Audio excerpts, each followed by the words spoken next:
Hello everyone, welcome back to Silk Thread Bangle series part 3. ఈరోజు video వచ్చేసి one cut బ్యాంగిల్కి threading అనమాట. One cut బ్యాంగిల్కి ఎన్ని strains తీసుకోవాలి ఎలా అన్ని క్లియర్గా ఎక్స్ప్లెయిన్ చేస్తాను. ఈరోజు వచ్చేసి నేను గ్రీన్ కలర్ తోటి థ్రెడ్డింగ్ చేస్తున్నాను. అండ్ నేను ఈ థ్రెడ్ లోపల కవర్ దాచిపెట్టాను. ఎందుకు దాచిపెట్టాను అని డౌట్ రావచ్చు. ఎందుకంటే ఒకవేళ మనం ఈ థ్రెడ్ యూజ్ చేసిన తర్వాత అయిపోయిన తర్వాత ఇంకొక బ్యాంగిల్ ఇదే సేమ్ కలర్ థ్రెడ్ తోటి వ్రాప్ చేయాలంటే కష్టం కదా, దొరకదు. సో అప్పుడు ఇదే పేపర్ ఇలా మనం లోపల పెట్టేస్తే దానిపైన ఒక నంబర్ ఉంటుంది. అది తీసుకెళ్ళి మనం షాప్లో చూపిస్తే వాళ్ళు క్లియర్గా సేమ్ కలర్ ఎగ్జాక్ట్గా మనకి తెచ్చిస్తారు.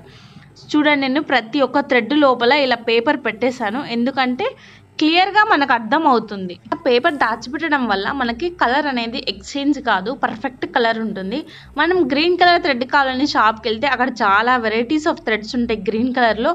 వాళ్ళు మనకి ఏదంటే అది ఇచ్చేస్తారు. సో మనం కింద పేపర్ ఇలా దాచిపెట్టేస్తే ఎగ్జాక్ట్ కలర్ మనం ఏదైతే యూజ్ చేసామో అదే ఇస్తారు. కస్టమర్కి కూడా డిఫరెంట్గా ఉండదు, పర్ఫెక్ట్గా సాటిస్ఫై అవుతారు. సో ఎవరైనా బిజినెస్ చేసే వాళ్ళు ఉంటే ఇలా పేపర్ తీసి దాచిపెట్టుకోండి, అది మీకు చాలా బాగా హెల్ప్ అవుతుంది. అండ్ ఇప్పుడు మనం వన్ కట్ బ్యాంగిల్కి థ్రెడ్డింగ్ చేస్తున్నాం కాబట్టి వన్ కట్ బ్యాంగిల్కి అయితే పర్ఫెక్ట్గా 25 స్ట్రెయిన్స్ అయితే కరెక్ట్గా సరిపోతుంది. మంచిగా పర్ఫెక్ట్గా వ్రాప్ చేస్తే, లేదు మేము బిగినర్స్ మేము పర్ఫెక్ట్గా వ్రాప్ చెయ్యలేము అనుకుంటే ఇప్పుడు నేను చూపిస్తున్నాను కదా పెద్ద ప్లాంక్, అలాంటి ప్లాంక్ తీసుకోండి, పర్ఫెక్ట్గా సరిపోతుంది బిగినర్స్కి అయితే. ఎందుకంటే అది కొంచెం లెంత్ ఎక్కువ ఉంది. ఈ ప్లాంక్ అయితే కొంచెం మీరు అటు ఇటు వ్రాపింగ్ చేసిన ఒకదాని మీద ఒకటి పర్ఫెక్ట్గా లెంత్ అనేది సరిపోతుంది. ఇప్పుడు నేను ఈ పెద్ద ప్లాంక్ మీద 25 స్ట్రెయిన్స్ చుట్టాను. ఇప్పుడు ఇది కరెక్ట్గా సరిపోతుంది. ఇక్కడ ప్రో టిప్ ఏంటంటే, ఇప్పుడు నేను గమ్ చూపిస్తున్నాను కదా, మీరు కూడా పర్ఫెక్ట్గా ఇలాగే గమ్ చేయండి. ఇలా పర్ఫెక్ట్గా స్ట్రైట్గా పట్టుకోవాలి, ఒకదాని మీద ఒకటి అసలు రాకూడదు. ఇలా స్ట్రైట్గా పట్టుకొని గ్లూ అనేది అంటించండి. ఇలా స్ట్రైట్గా థ్రెడ్స్ని పట్టుకోవడం వల్ల మన వర్క్ అనేది నీట్గా కనపడుతుంది. కస్టమర్ మళ్ళీ మళ్ళీ వచ్చే ఛాన్సెస్ ఎక్కువగా ఉంటాయి. మీ దగ్గరే ఆర్డర్ తీసుకునే ఛాన్సెస్ ఎక్కువ ఉంటాయి బిజినెస్ చేసే వాళ్ళకి. ఇలా ఒక 2 to 3 minutes వదిలేయండి.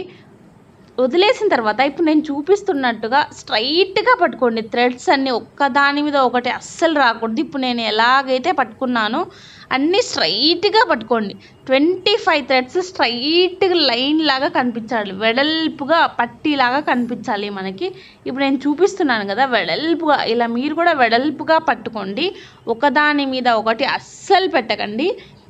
బిగినర్స్ అయితే ఒక 2-3 times ర్యాప్ చేసి తీసేసి మళ్ళీ ట్రై చేయండి, అప్పుడు మీరు పర్ఫెక్ట్గా వస్తుంది. ర్యాపింగ్లోనే మొత్తం అంతా లుకింగ్ ఉండేది. సో పర్ఫెక్ట్గా ర్యాప్ చేయండి.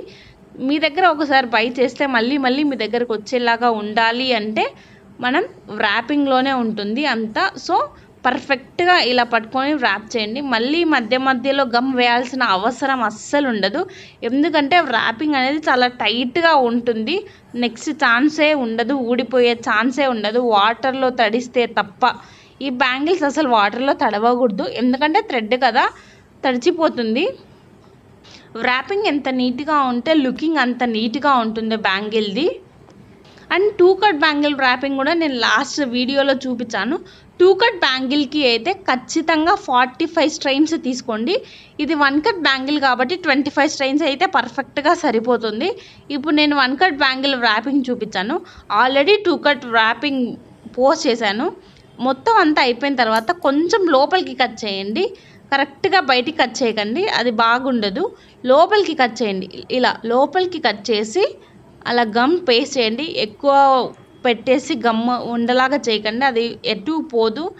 కొంచెం గమ్కే బాగా స్టిక్ అవుతుంది. అండ్ చూడండి, ఇప్పుడు నేను ర్యాప్ చేసిన బ్యాంగిల్ ఎంత నీట్గా పర్ఫెక్ట్గా వచ్చిందో, ఒకదాని మీద ఒకటి రాకుండా. ఇలా మీరు కూడా ట్రై చేయండి. సిల్క్ థ్రెడ్ బ్యాంగిల్ సిరీస్ కోసం నా ఛానల్ని సబ్స్క్రైబ్ చేసుకోండి. కొత్త వాళ్ళు ఎవరైనా ఉంటే ఆల్రెడీ నేను 2 parts సిల్క్ థ్రెడ్ బ్యాంగిల్స్ని పోస్ట్ చేశాను. Introduction video and cement colour మీద ఒక వర్క్ కూడా చేసి పెట్టాను, వెళ్ళి చెక్ చేయండి. Thank you so much for watching my videos. More interesting updates కోసం నా ఛానల్ని సబ్స్క్రైబ్ చేసుకోండి. ఇంకా మీ సిల్క్ థ్రెడ్ బ్యాంగిల్స్లో ఎలాంటి మోడల్స్ ఎక్స్పెక్ట్ చేస్తున్నారో కామెంట్ సెక్షన్లో కామెంట్ చేయండి. నేను మీకు అవన్నీ మీ కామెంట్స్ అన్నిటికీ రిప్లై ఇస్తాను. అండ్ మీరు అడిగిన మొత్తం అన్ని సిరీస్లో నెక్స్ట్ వీడియోస్లో అప్లోడ్ చేస్తాను. Thank you so much.